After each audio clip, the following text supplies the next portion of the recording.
Council of Nurses and seeing how nurses did in the other countries back then. So I'm still involved in a very limited way with the Nurses Association. Someone was in here the other day and they were looking at some of the nursing things we had. They said nurses used to be professionals. Correct. And that stayed in my mind a little bit because sometimes I say the same thing about teachers. So Well, each nurse at each school had a cap that would identify them to that school. And we wore our caps with pride. Today, they don't wear caps. Today, they don't wear uniforms. They wear scrub suits, which to me is... But you can buy and wear it whether you're a nurse or not. I know it. I know it. And the uniforms we wore, you remember how stiff they were? Well, when we first went to work out at Coffee General, they did our uniforms and we got meals. But it wasn't long before we had to pay for meals and do our own uniform. But I can remember our caps. My cap was a square, sort of a napkin like, and you could put starch on it and put it up on the mirror and then peel it off and fold it up like we did.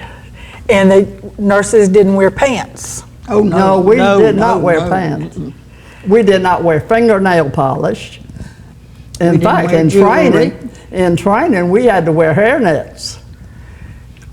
And if a supervisor came by and you didn't have your hairnet on, she'd jack you up. And we didn't wear perfume. No. I still wish they wouldn't wear perfume because some of it smells really bad. I know it. When you're sick, you don't need that. You don't need all that. No. When Mama was teaching nursing, they used to measure.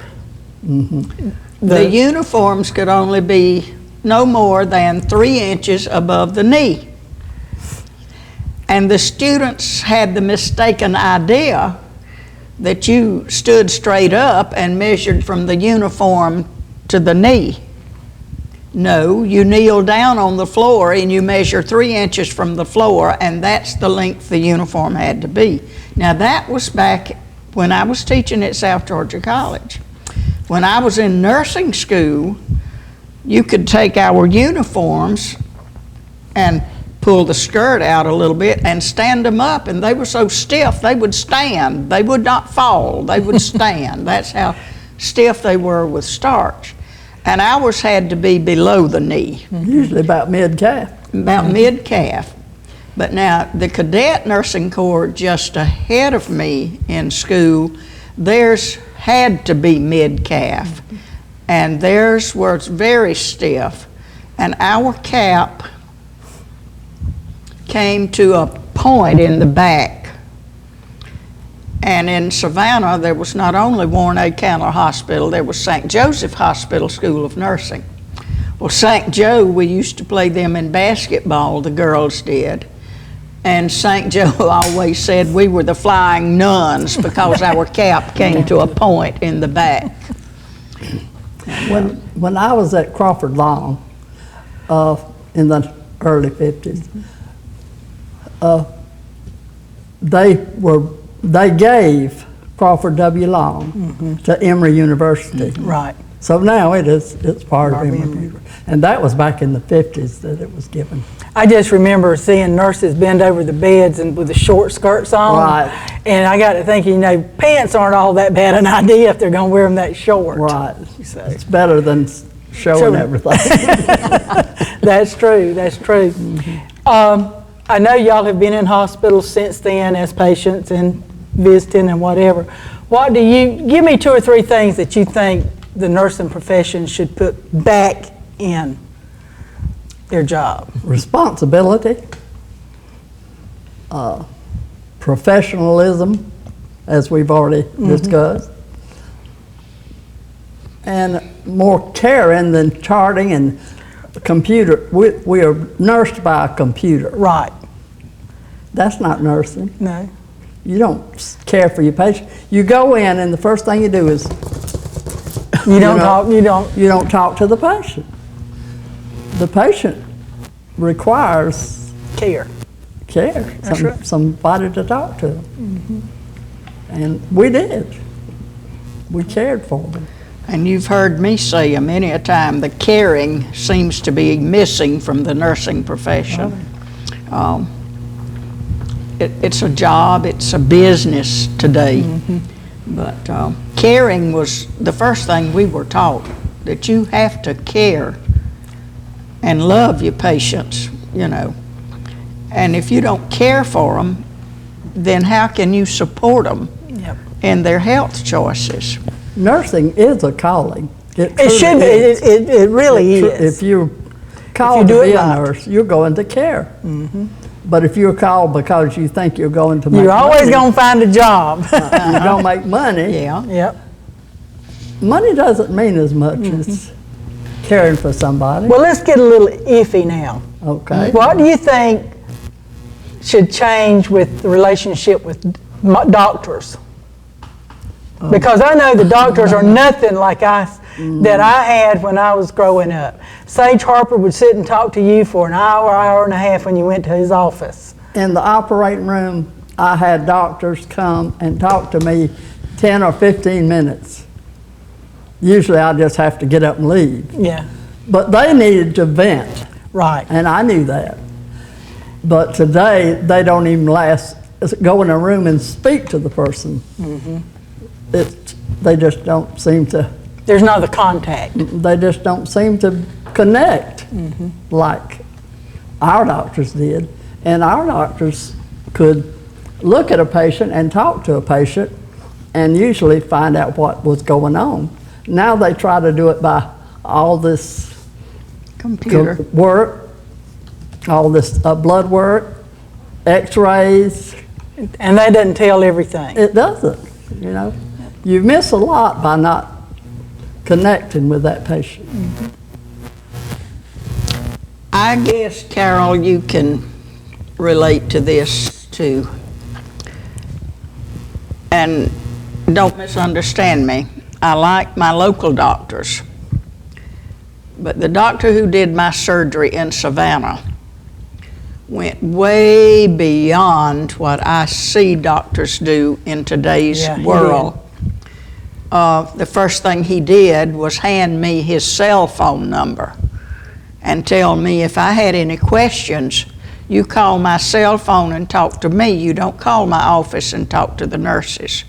Now, you know, that's a caring physician. That is a miracle.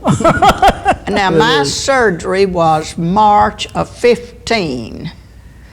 And March of 16, my phone rang and he asked, Ms. Ray, how you doing this year?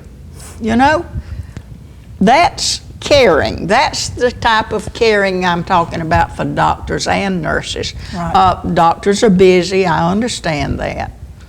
And they have lives they want to get home to. But as with nursing, it seems that a lot of the caring is gone from the profession of both. Well, seem like they're ruled by the time clock and the dollar. Yeah. More so than the job. The dollar. Because I know some doctors even practicing now, they say, I don't understand why you don't have time for your patients. You know. And it's almost like, well, we're going to close at 5 o'clock whether you need us or not. Right. Those kind of things. So, They're not there for you. no. Do you think there's any bit of a difference maybe between a larger hospital than a small town hospital? Not necessarily. I just think maybe when Douglas was smaller, you knew the people who lived here. And when you went to the hospital and you saw a doctor, you saw your doctor. Well, I think government controls Some have the big changed problem. medicine not for the better. Yeah. And having to meet those goals and having to meet those, someone else is doing the doctoring instead of the doctor. Right. So even if they're not even in this state. Right. You know, it might be a high school student who tells a doctor they can't do that. Right. And they don't know, Yep. you know. So it's really taken out of the doctor's hands. Y'all have anything else you'd like to add? Some stuff you don't tell. That's what I hear a lot. I can tell you this. It was a good career. I enjoyed it. It helped me raise my family. And like you said, you can always get a job, and I always was able to get a job. Of course, if I didn't ever work, it was unusual. But the day that I left the operating room to retire, it was like a ton of bricks had been lifted off of me. And I have enjoyed over 20 years of retirement. Fantastic. As Gene and I often say to each other, we're glad we're on this end of lifespan and we don't have to nurse in today's world. Thank you, ladies, for being here today, and we will be right back. WDTV 13. Programming is sponsored by. Earn your degree for less at South Georgia State College. At SGSC, we offer associate degree programs as well as Bachelor of Science in Biological Sciences and a Bachelor of Science in Nursing. Both bachelor degrees are offered at the associate level tuition rate, and many financial aid options are available. Plus, classes are taught by credentialed professors who care about your success. Visit sgsc.edu to find out more and to set up your personal tour. South Georgia State College. You matter here. Thank you for joining us today. We hope you join us next month.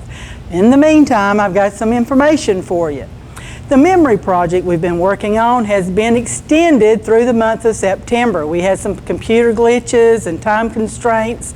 So if you would like to participate in the Coffee County Memory Project, integration year 66 to 72, please come, call by, give us a message on Facebook.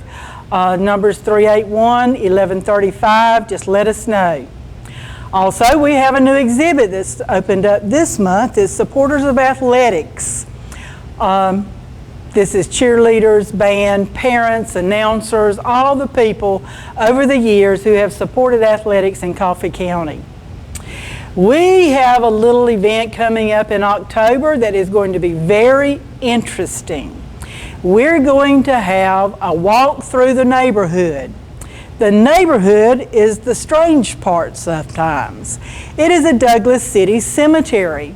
We're going to walk through at dusk and talk to all of our neighbors out there and let them tell us what they've been doing. So tickets will go on sale the 1st of October at the museum. So if you would like to participate in this, either as an active participant or as a walker through the neighborhood, just let us know. It will be followed by refreshments and a little social event here at the museum afterwards. Also, we're still looking for volunteers if you know of anybody, and if you have not joined the Historical Society, please do so. You do not know how much your $25 membership will help us do other exciting programs. We have a new exhibit going to open in January that is going to be astronomical. We're going to plan a big event in January. So keep that first Saturday in January open for us. Thank you, and we hope to see you next month.